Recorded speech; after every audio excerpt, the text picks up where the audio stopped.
Streaming live to Blue Jay fans everywhere, Tuesday, 6 p.m. Eastern Time on the Jays from the Couch YouTube channel and Facebook page. Welcome to the On Feck Circle. I'm your host, the Fekless Wonder, Steve Feck, inviting you to share your views during the show by entering them in the comments section. And you can keep the conversations going during the week by sending us an email, fecklesswonder@jaysfromthecouch.com. This program is joined on our YouTube channel by Sunny Side of the Dome, hosted by Jays from the Couch writer and analyst Karen Suter, live Thursdays, 6 p.m. Eastern Time. Blue Jays news and notes from a learned fan's perspective. All of this quality Blue Jays programming would not be possible without the Jays from the Couch radio podcast, which streams live Mondays at 6 p.m. Eastern Time on our YouTube channel, the Jays from the Couch Facebook page, and on Twitter at Jays from Couch. Senior editor and Jays from the Couch founder Shaun Doyle creates and moderates Blue Jays Talk for All, with Blue Jays players, beat writers, out-of-town analysts, and fellow Couchers. Never miss our fake Blue Jays news segments. Download any episode free on demand at Apple, Google, Podbean, Stitcher, anywhere you find your favorite podcasts. All of these fine programs are brought to you by your source for quality Blue Jays coverage, JaysFromTheCouch.com. Welcome back to another Tuesday evening madness. Excitement. Hard to say what it really is, but we always welcome that you are here. I am Steve Feck. Every Tuesday, 6 p.m. Eastern Time, the On Feck Circle lends a rather tilted, out of kilter look at the Blue Jays landscape, but guarantee you're going to laugh, you're going to think, and ideally you're going to walk away saying, you know what, I'm glad I just wasted that 30 minutes or so. This week, as my role of Blue Jays Shadow GM continues to expand, we're going to take a look at the Blue Jays and the pitching pandemic in Major League Baseball, but specifically how it's affecting the Blue Jays community. We're also going to have a Blue Jays bedtime story where we kind of take a fun, lighthearted look at the history of Blue Jays logos and caps, you know, the whole fiasco around the red, white, and blue U.S. flag-inspired Blue Jays cap that they tried to force on the Blue Jays. Kind of triggered this idea. I mean, the Blue Jays, considering they've only been around for 40 some odd years, they've had quite a few different logos and caps and uniform designs. So we're going to look back at it and kind of think about which ones we like, which ones we don't like. During the course of the show, please do type in your comments. Shaun Doyle behind the scenes will get those comments up. And we want this to be a conversation, not just me babbling on and on and on. We want it to be a conversation, baseball conversation, Blue Jays conversation, just general conversation. That's what we're all about. We have a couple ceremonial first pitches before we get to the focal points of the show. JaysFromTheCouch.com. You should be checking that out every day. Our senior editor, Shaun Doyle, had an article up today, basically putting out the point that the Blue Jays are in the same place they kind of were last year. They're on the same pace for the same number of wins, but they're in maybe a better place. I'm not sure that I 100% buy into that, but it's a really, really well-written article. Gives you some thought, you know, as you get down when they lose to the A's or you're on a 4 or 5 game losing streak. It kind of gives you hope. It kind of gets you focused again, saying, okay, look, it's just a couple of games. The season isn't over. It's not one and done. We've got a long way to go yet. We're exactly at the halfway mark for the Blue Jays. So make sure you check that article out. There's always a fun series of articles. Our analytics guru, Bob Ritchie, has something called a deep dive and some really unique perspectives. And he does explain ways that you can apply all of these fancy mathematical formulas to your fandom and to watching Blue Jays games and seeing what might be coming up. So make sure you check that out. But the big one with the trade deadline looming in just under a month now would be Ryan Mueller's daily minor league recap. And when I say daily, it's every day, every affiliate. Ryan takes a look at it, gives you an idea who's performing. And it's really important now because, I mean, it's always important because it's a great read. And you want to learn about the players that are going to be coming up here in the not so distant future. But if you're talking about the trade deadline, you're going to see names float out there, or even as trades are executed, you're going to see these names. You're going to be wondering, well, who is this guy? I never had heard of this guy, whatever it is. And it might lend some better understanding and better perspective as to what the Blue Jays might have given up or might have pulled the wool over another GM's eyes as far as moving minor league prospects to sweeten the deal that they might be trying to do to improve the parent club. So make sure you check that out. I want to point out that on this day in 1998, in a Blue Jays uniform, and even after all these years, I still can't believe that Roger Clemens was a Blue Jay. But on this day, July 5th, 1998, Roger Clemens recorded his 3,000th career strikeout. And he did so as a member of the Blue Jays, basically making easy pickings of the Tampa Bay then Devil Rays. And I also want to explain one quick thing. If your comment comes up on the screen, and for some reason I don't mention your name, I'm not trying to be ignorant. I'm not trying to be rude. It's a vision thing. I don't always catch the name while it's up on the screen, or I can't see it as well. Like Rocket. Now, I know Rocket because my high school was the Raritan Rocket, so I pretty much could figure out the letters. And Rocket is saying, that's a topic I'm interested in. I'm a huge hat fan. And as I'm always having different hats. Thank you, Rocket, for checking in. Proud member of the Jays from the Couch Fantasy Baseball League as well. We've got, an old spring training cap up on my shoulder. We're going to display a couple of the caps, going forward. It's fun. I think sometimes I get a little bit too serious or a little too, not dramatic, but, too, it will look, the sky is falling. So, I mean, when we can touch on fun topics, and most of the Blue Jays bedtime stories are fun topics, I like to try to get to that. But I just wanted to say that for some reason, I don't mention your name when you put your comment up, or if you see me kind of squinting or like hunching over. I'm not keeling over. I do have some vision issues at times, and that's why I just simply can't read what's up on the screen. So I do apologize if anyone in the past has had felt slighted because I mentioned some people's names and not others. It's time for the Shadow GM report. For those of you tuning in for the first time, or perhaps not recently, I am the self-appointed Shadow General Manager of the Toronto Blue Jays. In parliamentary governments, like in Canada, in the UK, across the world, shadow ministers, shadow cabinets are basically the minority voices. Whatever party's not in power, they sort of give their viewpoints. It's a lot more policy driven. You have to be one of those, policy wankers to really get into all of that.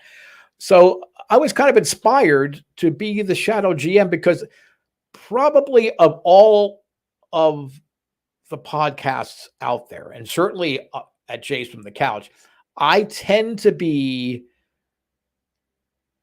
not just critical, but I tend to say, well, what about this? Why are you not considering this? Why have you not learned from history or whatever it would be?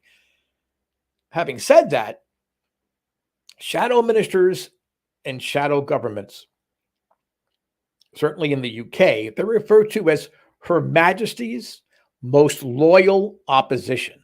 Just because you are critical of the team you love, or the province you live in, or the city or town that you live in, it doesn't mean that you don't love that place or love those people. You just want to make it better. So that's what I try to do in the Shadow GM report. And I want to point out that baseball fans, specifically in 2022, but over the last couple of years, are suffering from a pitching pandemic. There are a plethora of bad pitching performances being turned in on a daily and nightly basis. And certainly here in Toronto, we are starting to feel the symptoms of this pitching pandemic. Now, some of it was covered over for a long time by the 14 pitcher rule and all the little things during the actual COVID-19 pandemic that, to make it easier, you could have more pitchers on a roster, and there was a lot of turnover, and, teams just were throwing warm bodies out there in many, many cases, just so they could get through a series or through a game even. And that certainly we experienced that here during the course of the 2022 season so far. But just like with anything that would cause physical issues or cause you to feel ill, and sometimes following the Blue Jays pitching, you feel ill, there needs to be real fixes and real thoughts given to fixing and healing, the issues that are being caused by this pitching pandemic. And they need to be done certainly on a team-by-team basis, but they need to be done right away. We've all experienced, especially here in the U.S. I mean, I live in Pittsburgh. I'm the American correspondent on Jays for the Couch.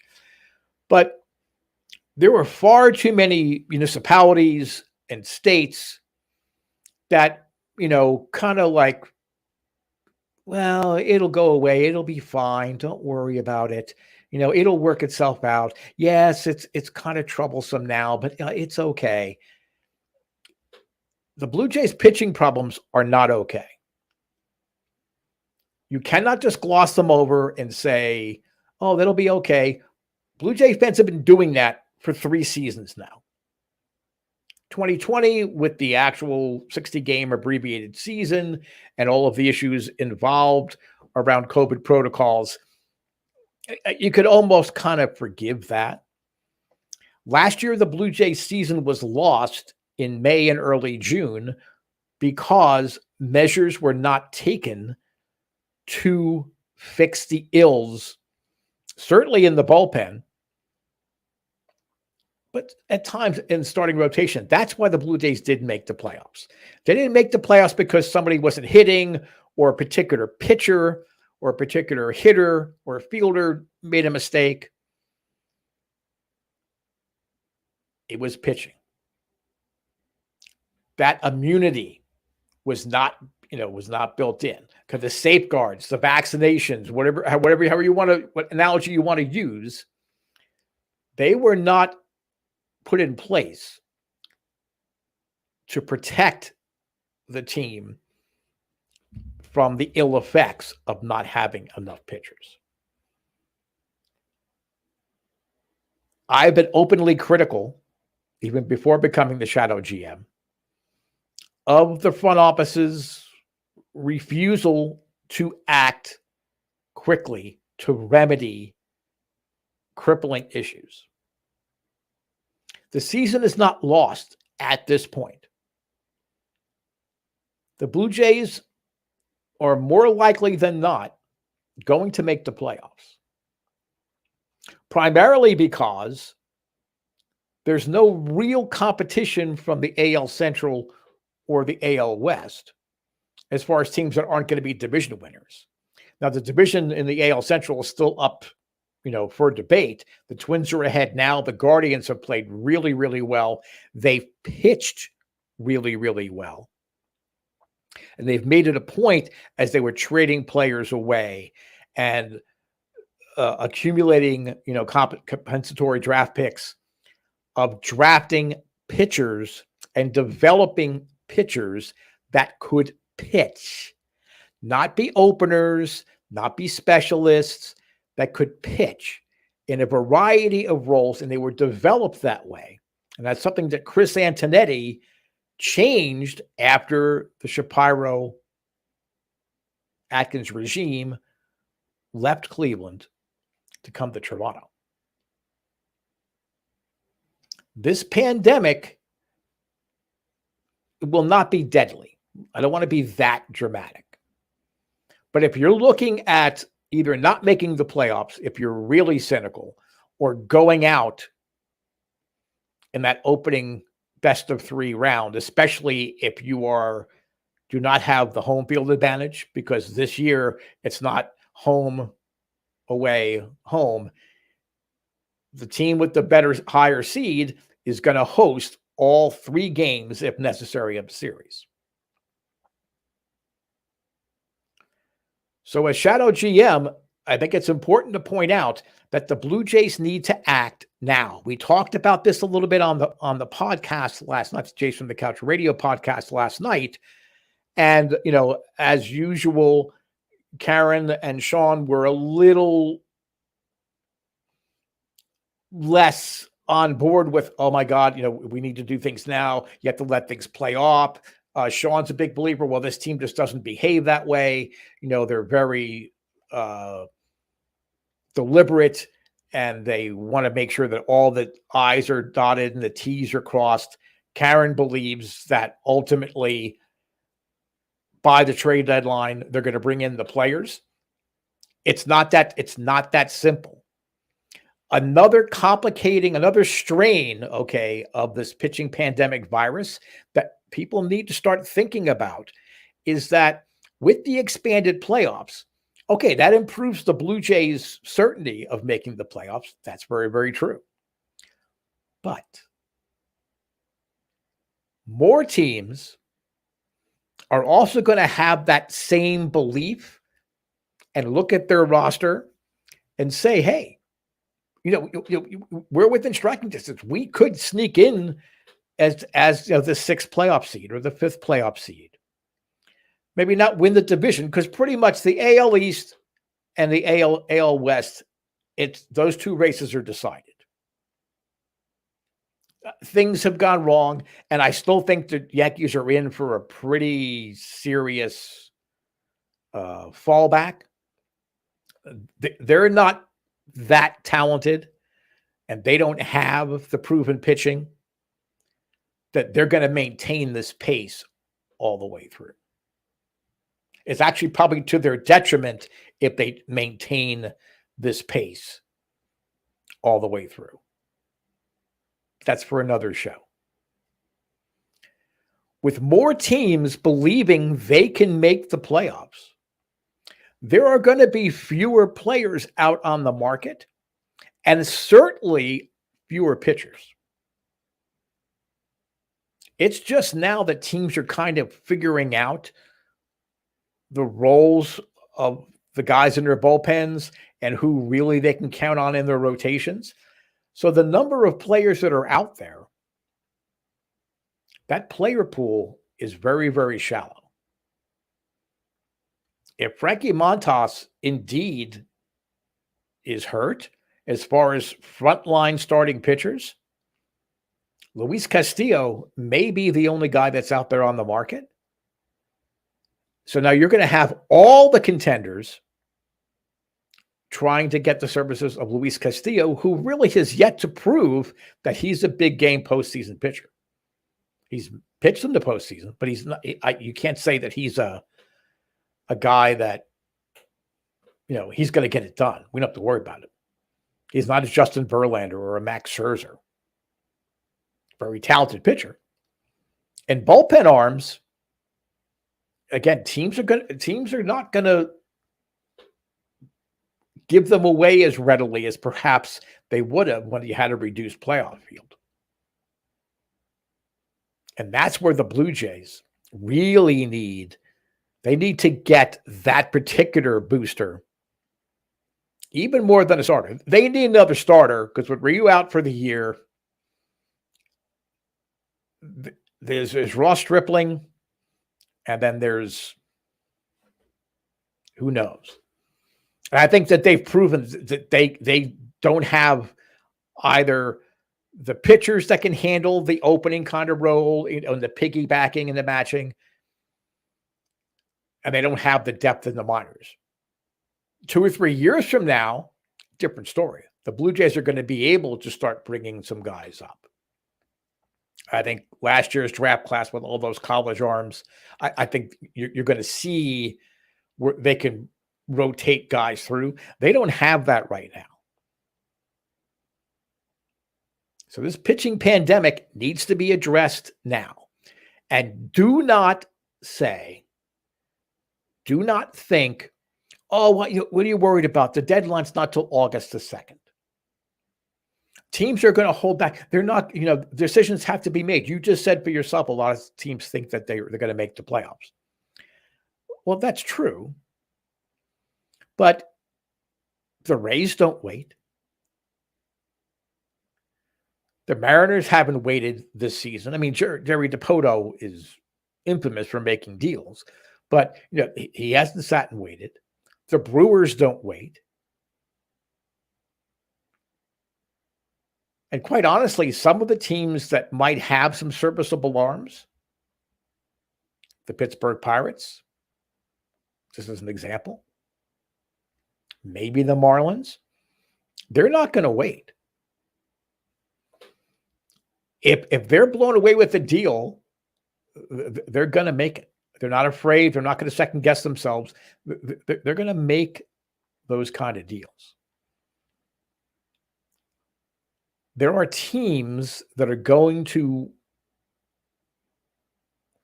want to strike first as far as getting the most valuable return that they can. They want the pick of the litter. Just like, buyers want to be able to buy the best product, the sellers are going to want to get the best product back as return in these deals. So we can't pull a Donald Trump, Florida, Texas, whatever U.S. state that you want to point to, reaction to this pandemic. They need to mandate and take action now to make sure this pandemic does not prove deadly to a playoff run or even playoff chances in general. So that's the Shadow GM report for this week. With John Blue Jay's bedtime story, a little bit more lighthearted, we're going to talk about the history of the Blue Jays logos. Again, starting in 1977, the team allegedly was named by fans by picking the Blue Jays. The cynical amongst us think that the blue part had a lot to do with the minorities' ownership share of Labatt's Breweries and the Labatt's Blue brand. And that may sound really cynical to you, but don't, when you have corporations involved, there's always some kind of subliminal reason for names and uniform changes or whatever it would be. But in 1977, Savage Sloan developed the iconic Blue Jays cap. Blue body, white front panel. The original logo, was an open circle. I mean, you knew it has a circle shape. It was more of an open circle. And their uniforms, especially their home uniforms, the original Blue Jays home whites are as iconic as Yankee pinstripes, the simple Boston Red Sox jerseys, the Cubs, the Cardinals, all of the baseball uniforms that you think of as being iconic. And they should never change. The original Blue Jay whites, that was it. If it was up to me, they would wear nothing but those whites. Now, they did have the powder blue road unis that were terrific. Not the baby blues we see now, which is almost a sickening color blue. I mean, those powder blues, and the Royals had them and the Brewers had them. A lot of teams had them. That was a nice contrast, for the road, rather than having the same old boring road grays. But right up until 1989, you knew what the Blue Jays were going to be wearing. And they set a standard as this team was developing and became first a winning team, then a playoff team in 85 and a division winner and a contender going through. It was perfection. But of course, merchandising, you want to try to make as much money as you can. So then they started bringing in the solid blue caps, which for younger Blue Jay fans probably think that these are just some knockoff alternate kind of things. This is the original, and this is when they started phasing this in.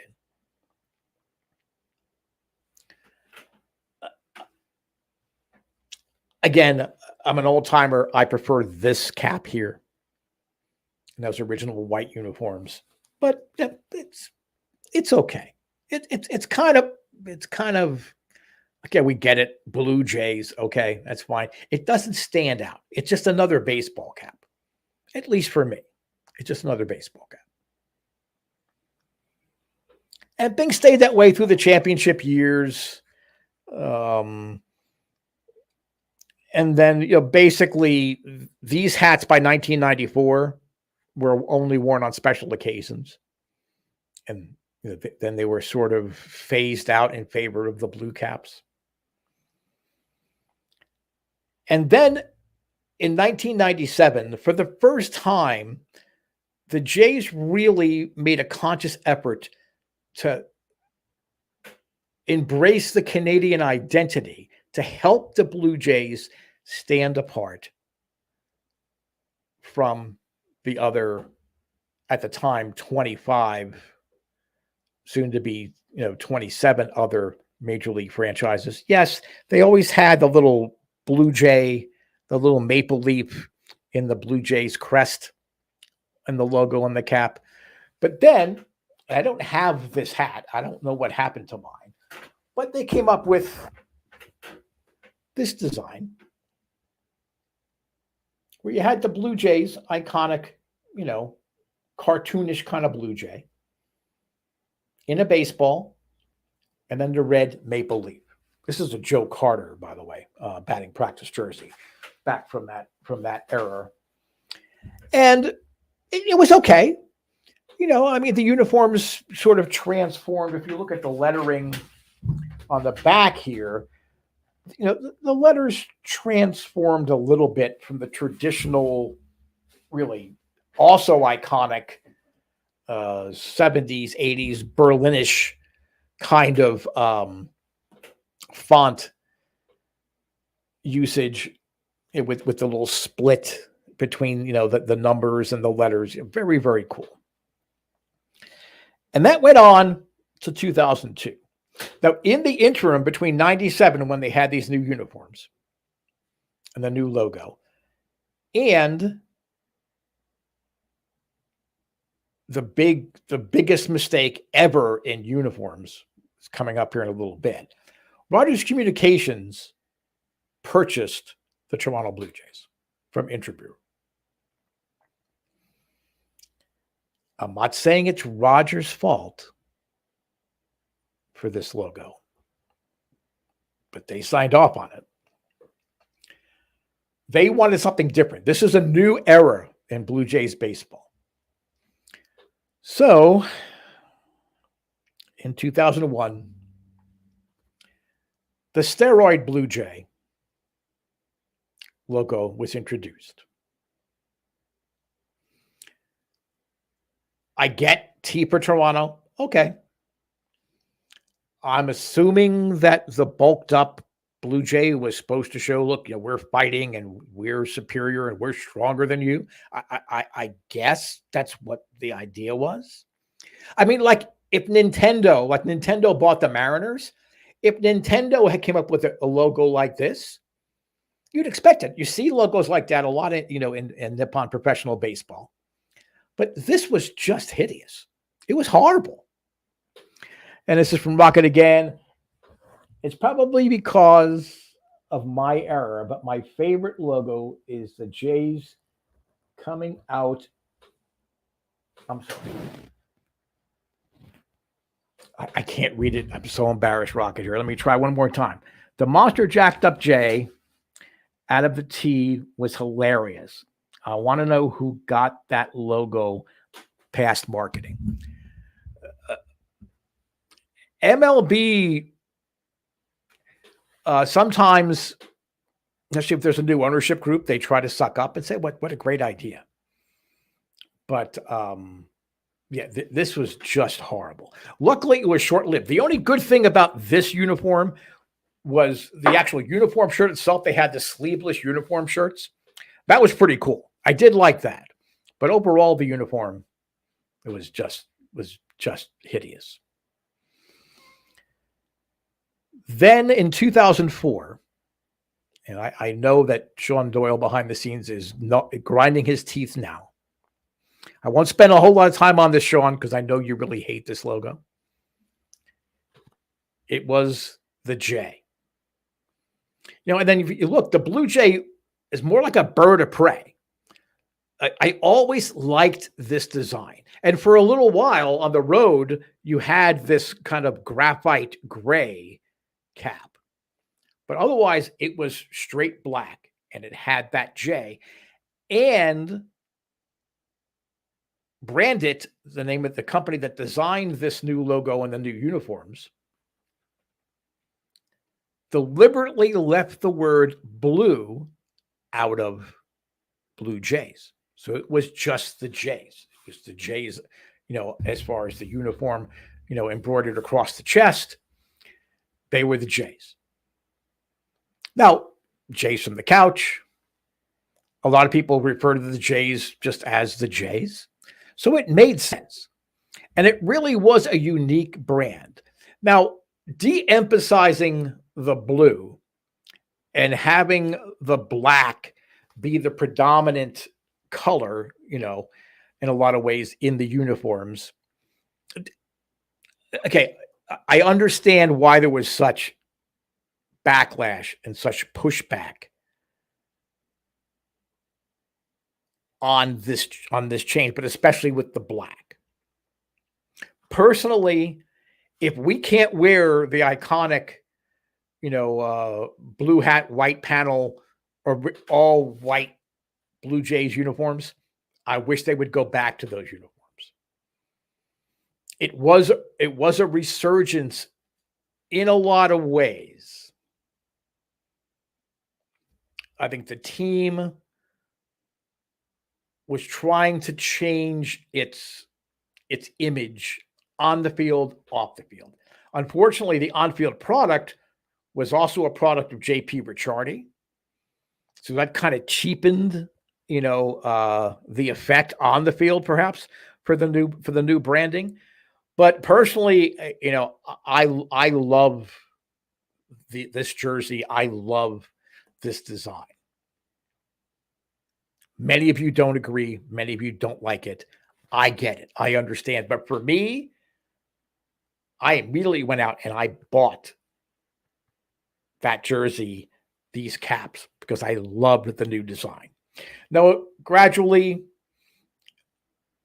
the Blue Jays reacted to the fans' outrage, to the getting away from blue and Blue Jays and the black color being prominent as opposed to the blue.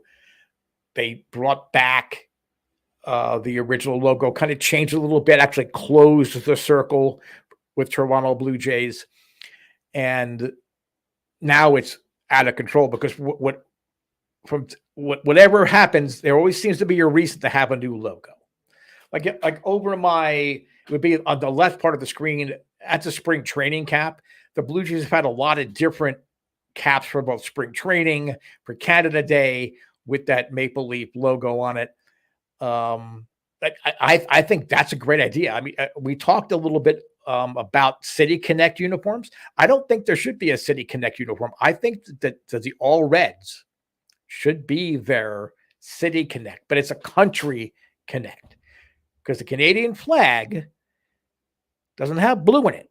It's red and it's white. Those should be the colors for your City Connect.